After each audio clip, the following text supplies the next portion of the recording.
வணக்கம் நேர்களே, நான் உங்கள் கார்த்திக். நம்முடைய சிறப்பு நேர்காணலில் அரசியல் விமர்சகர் வழக்கறிஞர் ரவீந்திரன் துரைசாமி இணைந்திருக்கிறார். அவரிடம் விரிவாக பேசலாம். வணக்கம் சார். வணக்கம் தம்பி கார்த்திக். சார், 2 நாள்ல அமித்ஷா வராரு. என்னென்ன திட்டங்களோட வராரு? அரசியல் களத்தில் என்ன இம்பாக்டை கொடுக்கும் அது? இது நான் வெளிப்படையாகவே பேசிடுறேன். ஒரு பரபரப்புக்கும் தரவு இல்லாமல் உண்மைக்கு மாறாட்டும் பேசுறது வேற, முடிஞ்ச வரை நம்மகிட்ட உள்ள தரவுகளை வச்சு பேசுறது வேற. அதிமுக பாஜக கூட்டணி யார் முடிவு பண்ண போறா? பாஜகவா அதிமுகவா? 2 பேரும் நான் நினைக்கிறேன். ஓகே, 2 பேரும் தான் எல்லாரும் நினைக்கிறாங்க. அப்போ 2 பேருக்குள்ள ஒரு முடிவுக்கு வரணும். 2 ரெட்டலைக்கு ஒரு தாமரையை கொடுத்துருவாரா எடப்பாடி பழனிசாமி? வாய்ப்பு இல்லை. வாய்ப்பு. அப்போ அந்த வாய்ப்புல அவர் ஏமாத்தினாருன்னா மோடியையும் 29ல் ஏமாத்துவார். இதுதான். அமித்ஷாவுக்கு இது தெரியாதது இல்லை. அமித்ஷாவும் இது தெரிஞ்சவர் தான், புரிஞ்சவர் தான். ஸோ அது முடிவாக முன்னாடி மற்ற கட்சிகளை எப்படி நீங்கள் முடிவு கொண்டு வர முடியும்? ஸோ இந்த இடம் தான் சிக்கலான இடம். இதில் இப்போ இந்த கூட்டணிக்குள்ள முடிவாகி இருக்கிறது எடப்பாடி, அதிமுக, பாஜக, தென் தமிழ் மாநில காங்கிரஸ், ஜி.கே. வாசன். அவரும் காங்கிரஸ் உடைச்சிட்டு வந்திருக்காரு. 4.3 விழுக்காடு வாக்கெடுத்த காங்கிரஸுக்குள்ளே இருந்து அவர் வெளியே வரும்போது அவர் ஆதரவாளர்களே நிறைய எம்பி கேண்டிடேட்டு வெளியே வந்தாங்க. ஸோ அவருக்குன்னு ஒரு குறிப்பிடத்தக்க ஒரு சின்ன வாக்கு வலிமை இருக்குது. இவங்க எல்லாம் சேர்ந்து மக்களவை தேர்தல் ஸ்ட்ரென்த் படி 32-33 விழுக்காடு வாக்கு பலத்தோடு இருக்கிறாங்க. இது கூட அரித்மெட்டிக் ஸ்ட்ரென்த்துக்கு மற்றவங்க வரணும். இதில் எடப்பாடி ஏன் முதல்ல உள்ளே வந்தார்? மக்களவை தேர்தலோட எடப்பாடி பழனிசாமி என்ன சொன்னார்னா, காங்கிரஸும் பாஜகவும் தமிழ்நாட்டுக்கு தேவையில்லாத அணி. இந்த சீமான் பாணியில் தான் சொன்னார். சீமான் தமிழர்னு சொல்லும்போது இவர் தன்னை புரட்சி தமிழர்னு சொல்லிக்கிட்டு காங்கிரஸும் பாஜகவும் தமிழர் நலனுக்கு விரோதிகள், கச்சத்தீவு, காவிரி, முல்லை பெரியாறு, இது எல்லாமே சீமான் அடிப்பார்ல, அதே கருத்தியலை கையில் எடுத்துக்கிட்டு பாராளுமன்றத்தை நாங்கள் தான் முடிவு பண்ணுவோம்னார். வெற்றி பெறுவோம், யார் பிரதமருங்க தான் நாங்கள் முடிவு பண்ணுவோம்னார். தோத்துட்டார். தோத்த போது இவர் தேமுதிக, முபாரக்கு, புதிய தமிழகம் எல்லாம் 23 விழுக்காடு, அண்ணாமலை ஒரு அணி அமைச்சு 18 விழுக்காடு. இந்த 2 அணிக்கும் இடையில 5 விழுக்காடு தான் வித்தியாசம். தேமுதிகவும் வெளியேறிட்டாங்க. புதிய தமிழகமும் இதில் பறையர் தேவேந்திர குல வேளாளர் அருந்ததியர் உள்ஒதுக்கீடுல இவர் சீட் கன்வெர்ட் ஆகுதுக்கு வெள்ளாள கவுண்டர் ப்ளஸ் அருந்ததியர்னு ஜெயலலிதாவையே குப்பை கூடையில், ஜெயலலிதா கருத்தையே குப்பை கூடையில் தூக்கி போட்டுட்டு போயிட்டார். அப்போது இவங்க புதிய தமிழகம் வெளியேறிட்டாங்க, இவர் தேமுதிக வெளியேறிட்டாங்க. முபாரக் மட்டும்தான் இவர்கிட்ட இருந்தார். அந்த கட்டத்துக்குள்ளே அவர் ராஜதந்திரமாக ஒரு நடவடிக்கை எடுத்தார். நாம் கூட சொன்னோம், பெரும்பான்மை தமிழ் சமுதாயத்தை சேர்ந்தவர் பாஜக சரண்டர் ஆக மாட்டார். அது நம்ம சொன்னோம். அவருக்கு பெரிய சர்டிஃபிகேட் கொடுத்து சொன்னோம். அவர் லாப நஷ்ட கணக்கை பார்த்தார். பாஜக ஒரு அணி அமைச்சிட்டாங்கன்னா நம்ம 3வது தள்ளிடுவாங்க. 18-8 சீமான அண்ணாமலை சிஎம்மா சொல்லிட்டாருன்னா 3வது போயிடுவோம். அந்த கட்டத்துக்குள்ளே அவர் பாஜகவுக்குள்ளே வராரு.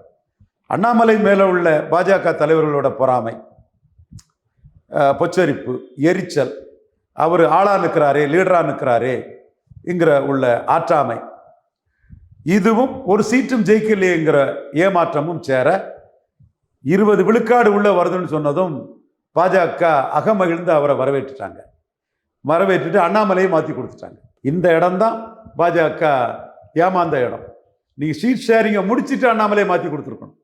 உங்ககிட்ட வர்றதே நீங்கள் ஒரு அணி அமைக்கக்கூடிய சக்தி படைச்சவங்க.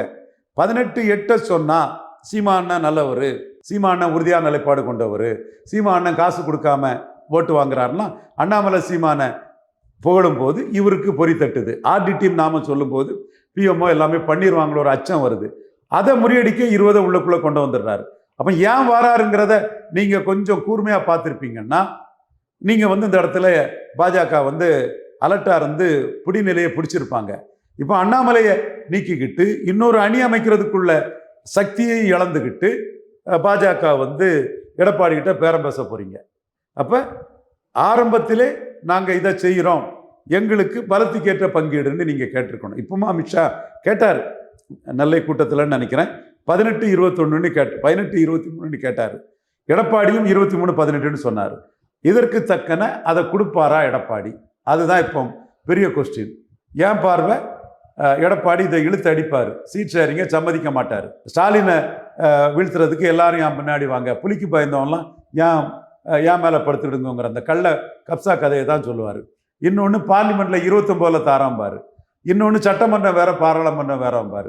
அடுத்தாலும் பாமகவுக்கு குறைவாக கொடுத்தா அவங்க ஏற்றுக்கிட மாட்டாங்க பாரு. மொத்தத்தில் 11.4 விழுக்காடு வாக்கெடுத்த பாஜகவை ஒரு உருவம் இல்லாமல் அடிக்கிறதுல எடப்பாடி தெளிவாக இருப்பார். அடித்தாலும் பரவாயில்ல, மோடி ஏமாந்தாலும் பரவாயில்லன்னு மாநில நிர்வாகிகள் பலரும் அதுக்குள்ள தங்களுக்கு ஒரு எம்எல்ஏ டிக்கெட்டை உறுதிப்படுத்திட்டா போதுங்கிறதுல நிற்பாங்க. ஸோ இந்த இடத்துக்குள்ள அமித்ஷா வந்தாலும் கூட்டணி இதுக்குள்ள அது அமித்ஷா கையில் இருக்கா எடப்பாடி கையில் இருக்கான்னு கேட்டால் என் பார்வைக்கு எடப்பாடி கையில் தான் இருக்குது. கள்ள கப்சாக்களையும் பொய்களையும் சொல்லி எல்லாத்தையும் ஏமாத்துவார். அதில் அவர் திறம்பட செயல்படுவார். எடப்பாடி கையில தான் கூட்டணி சார்ந்த முடிவு இருக்குங்க. அவளை கன்வின்ஸ் பண்றதுக்கு அமித்ஷாவுக்கும் அவருக்கும் ஒரு தனிப்பட்ட சந்திப்பு திட்டமிடப்பட்டிருக்கா? அவர் அவாய்ட் பண்ண தான் செய்வார். அவர் பிஜேபியை இன்னொரு அணி அமைக்கக்கூடிய சக்தியை அடிச்சிட்டார். இன்னொன்று, பிஜேபியை காட்டி தனக்கிட்ட தேமுதிக பேரம் பேச முடியாத தன்மையை உருவாக்கிட்டார். பாமக பேரம் பேச முடியாத தன்மையை உருவாக்கிட்டார். ஸோ இந்த இடத்துக்குள்ள அவர் 2வது இடத்த உறுதிப்படுத்திக்கிட்டார். அவருக்கு நம்ம நியாயமாக பேசணும். இன்னைக்கு 2159 பேர் அவருக்காக அவர் கட்சியில் எம்எல்ஏ டிக்கெட்டுக்காக மனு கொடுத்துருக்காங்க. 15,000 ரூபா போட்டிருக்காப்புல. ஒரு 10-15,000 ரூபா செலவழித்து விஜய்க்காக 35 பேர் தமிழ்நாட்டில் இல்லை. 214 தொகுதியில் விஜய் பிறந்த நாளுக்கு 35 பேர் தான் கொண்டாடினான். 50 சீட்டுக்கு மேலே விஜயால் போட்டியிட முடியாது.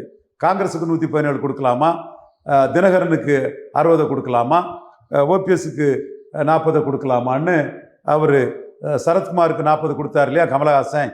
அதே மாதிரி அவர் டிக்கெட்டை ஏலம் விடக்கூடிய நிலைமையில தான் விஜய் இருக்கிறார். இதுதான் யதார்த்த கள சூழ்நிலை. அப்போ அவருக்கு 2வது இடம் உறுதிப்படுத்தப்பட்டுச்சு. இப்போ இன்னைக்கு பிஜேபி கூட்டணி 2வது இடத்துக்கு அண்ணாமலை ஒரு அணி அமைச்சு போட்டி கொடுப்பாருன்னு சொன்னால் 2,000 பேர் கேட்க மாட்டான். ஒரு 500 பேர் கூட கேட்க மாட்டான். இதில் 4ல் 1 தான் கேட்டிருப்பான். அப்போ 2வது இடத்த உறுதி பண்ணிட்டாரு. டெல்லி பாஜக தனக்கு பேக் பண்ணும். 11.4 விழுக்காடு ஓட்டும் அவர் பக்கம் வந்துட்டு 1 விழுக்காடு வாசனம் வந்தபோது 30. ஒரே நிமிஷம், நீங்க எடப்பாடியை நம்பி எல்லாரும் என்ன விருப்பமனு தாக்கல் பண்றதா சொல்றீங்க. ஆனா இன்னொரு விமர்சனம் என்ன இருக்குன்னா, டிடிவி ஓபிஎஸ் அணியில இல்லாததுனால நிறைய பேருக்கு ஜெயிப்போம் அப்படிங்கிற நம்பிக்கையே இல்லாம இருக்காங்க அப்படிங்கிற ஒரு விமர்சனமும் இருக்கு. கார்த்திக் சொல்றதும் நான் சொல்றதும் ஒன்று தான். தெளிவாக கார்த்திகிட்ட நான் என்ன சொன்னேன், 2வது இடம் உறுதிப்படுத்திட்டு தான் சொன்னேன் தவிர அவர் ஜெயிப்பாருன்னு சொல்ல வரல. ஸோ அந்த இடத்துக்குள்ள ஜெயலலிதா காலத்தில் 10,000 மனு போயிருக்கும்.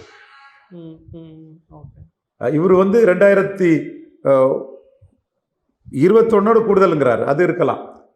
இதுதான் இங்கே எடப்பாடிக்கு ஒரு டெவலப்பிங் பொசிஷன்.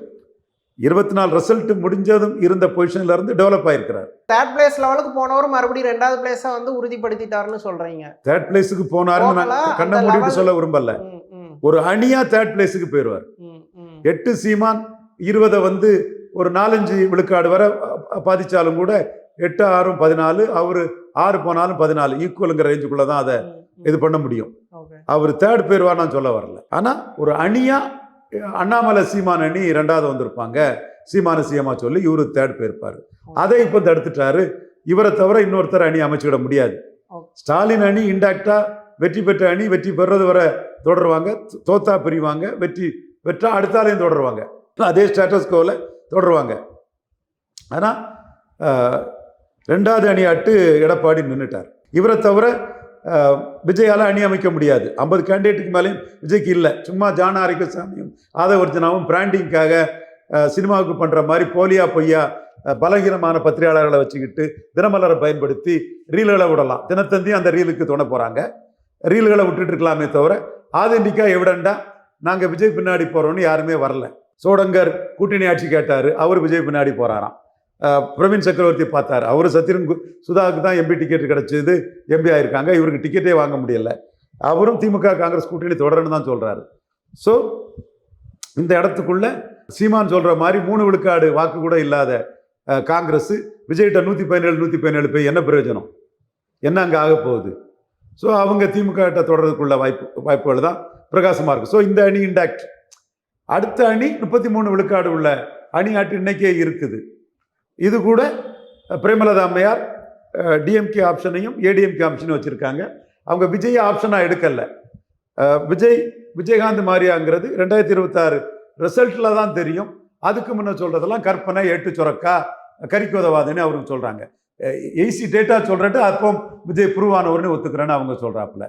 காங்கிரஸில் இருக்கக்கூடிய திருநாக்கரசு அண்ணன் அது சிவாஜி ப்ரூவ் பண்ணாத ஒரு ஓட்டை ட்ரான்ஸ்ஃபர் பண்ண முடியல, ராதிகா பண்ணல, பாக்கியராஜ் பண்ணல, ராஜேந்தர் பண்ணல, பாக்கியராஜ் பண்ணல, வடிவேலு பண்ணலன்னு அவர் லிஸ்ட்டை கொடுத்து விழுந்தாதான் ஓட்டு, விழாத ஓட்டெல்லாம் இது எலெக்ஷன் கமிஷனை ஆதவ் அர்ஜுனாவும் ஜான் ஆரோக்கியசாமியும் election commission chief election commissioner Aadhav Arjuna, election commissioner number 2 John Arokiasamy, number 3 Joseph விஜய்னு பொய்யா புரட்டாதான் கற்பனையா சரடுகளை கட்டுக்கதைகளை விட்டுட்டு இருக்கணுமே தவிர நிரூபிச்சாதான் ஓட்டுங்கிறத திருநாக்கரசரும் சொல்றாரு.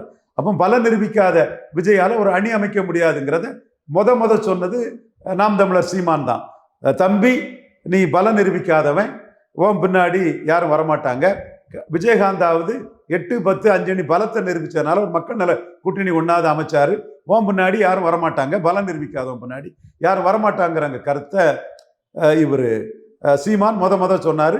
அது மட்டுமல்ல, கொஞ்சம் அவுட் ஆஃப் பாக்ஸே போய் எங்க அண்ணன் திருமாவளவன் திமுகவில் தான் இருப்பாருன்னு சொன்னார். இன்னைக்கும் திருமாவளவன் திமுகவில் தான் இருக்கிறாரு. அங்கே இருந்தால் தான் அவருக்கு வெற்றி கிடைச்சிருக்கு, வெற்றிக்காக அங்கே தான் ஓடுவார், பேசுவார், காட்டுவார், இம்பார்ட்டன்ஸை தேடிக்குவார், போக மாட்டாருன்னு சொன்னாப்புல. அதே மாதிரி திருமாவளவனும் திமுக கூட்டணிக்காக ரொம்ப ஃபயர் ஃபைட்டிங்காக திமுகவுக்காக கடுமையாக டிஃபெண்ட் பண்ணி மிக பெரிய போராளியாக அணிக்காக நிற்கிறாரு. இல்லை, விஜய் வந்து தனியாக அணி அமைக்க முடியாதுன்னு சொல்கிறீங்க, அது பலரும் சொல்கிறது தான். ஆனால் அவர் வந்து பெரிய ஸ்பாய்லராகவோ கேம் சேஞ்சராகவோ இருக்கிறதுக்கு வாய்ப்பு இருக்குன்னு பலரும் சொல்கிறாங்க.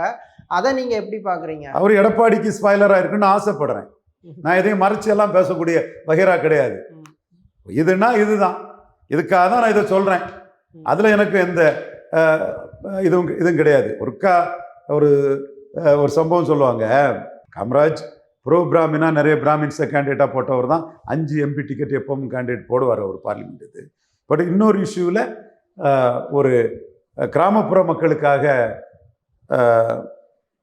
இன்டர்வியூ இருந்த சிஸ்டத்தை மாற்றி ராஜாஜி மெரிட்டோரியஸுக்காக இன்டர்வியூ சிஸ்டத்தை கொண்டு வரும்போது காமராஜர்கிட்ட கேட்கும்போது, நீங்கள் ஏன் ஏற்கனவே இருந்த சிஸ்டத்தை மாற்றி இன்டர்வியூவை கொண்டு வந்தீங்கன்னு கேட்கும்போது, அவர் எதுக்கு இன்டர்வியூவை எடுத்துக்கிட்டு செய்தாரோ, அவர் எதுக்காக இன்டர்வியூ எடுத்தாரோ அதுக்காக தான் நான் இன்டர்வியூ கொண்டு வந்தேன். அதே மாதிரி எதுக்கு நம்ம எது செய்தாலும் இதுக்கு தான் செய்கிறோங்கிறத நம்ம வெளிப்படையாக சொல்லக்கூடிய ஆள் தான். விஜய் எம்ஜிஆர் ஜெயலலிதா பேரை பயன்படுத்தி செங்கோட்டையன் அத்திக்கடவு அவினாசி இதில் எம்ஜிஆர் ஜெயலலிதா போல மறைச்சி நான் தான் எல்லாமேன்னு எடப்பாடி பண்ணதில் போர்க்கொடி தூக்கி இன்னைக்கு விஜய்க்கு கொங்கு மண்டலத்தில் கேண்டிடேட்டை உருவாக்கி கொடுக்கறதுக்கு செங்கோட்டையன் காரணமாக இருக்கக்கூடிய சூழ்நிலையில் கண்டிப்பாக எம்ஜிஆர் ஜெயலலிதா புகழ் பாடி இன்னைக்கு பராசக்தி கலைஞர் படத்தை வச்சு விளம்பரம் பண்ணக்கூடாதுன்னு சந்திரசேகரன் அது எதிர்ப்பு தெரிவிச்சிருக்கிறாரு. எனக்கு அதில் தப்பு இருக்க மாதிரி தெரியலை, அல்லது சிவாஜி குடும்பத்துக்கிட்ட இவங்க பெர்மிஷன் வாங்கியிருப்பாங்க. அதே மாதிரி இன்னைக்கு சிறைத்துறையில் நான் ஆணையிட்டாலுன்னு மக்கள் தலைவர் எம்ஜிஆரை முன்னிறுத்தி வசூலுக்கு ஒரு ஆதாரமாட்டு விஜய் ஜனநாயகம் படத்தில் எம்ஜிஆர் எடுக்கிறாரு. அதே மாதிரி வாக்குக்கு ஆதாரமாட்டும் எம்ஜிஆரை அவர் எடுக்கிறது வந்து எம்ஜிஆர் பக்தர்கள் வந்து அதை சந்தோஷப்படுறாங்க. எம்ஜிஆர் புகழையும் ஜெயலலிதா புகழையும் எடப்பாடி காலி பண்ணிட்டு நான் தான் அதிமுகன்னு முழுமையாக கொண்டு போயிடுவாருங்கிறதுக்கு இடையில ஒரு செக்காட்டு விஜய் வந்திருக்காருன்னு சொல்லும்போது, அவர் போட்டி அதிமுகவாட்டு அதிமுகவில் உள்ள அதிருப்தியாளர்கள் கேண்டிடேட் ஆக்கி அந்த வாக்குகளை எடுக்கிறதுக்கு வாய்ப்பு இருக்குது. அவர் துணிச்சலாக நான் மேலே வருவேன்னு நிற்காம ஒரு வேளையில் பிளாப் அடிச்சிருவோமோங்கிற அச்சத்தில் அவர் எம்ஜிஆர் ஜெயலலிதாவை முன்னெடுத்து போகும்போது எடப்பாடிக்கு மீண்டும் எடப்பாடியை வீக்கன் பண்ணக்கூடிய ஒரு நபராக தான் விஜய் இருப்பார் நான் கருதுறேன். ஓகே சார், தமிழ்நாடு அரசியல் குறித்து பல விஷயங்களை விரிவாக பேசுனீங்க. ரொம்ப நன்றி. நன்றி.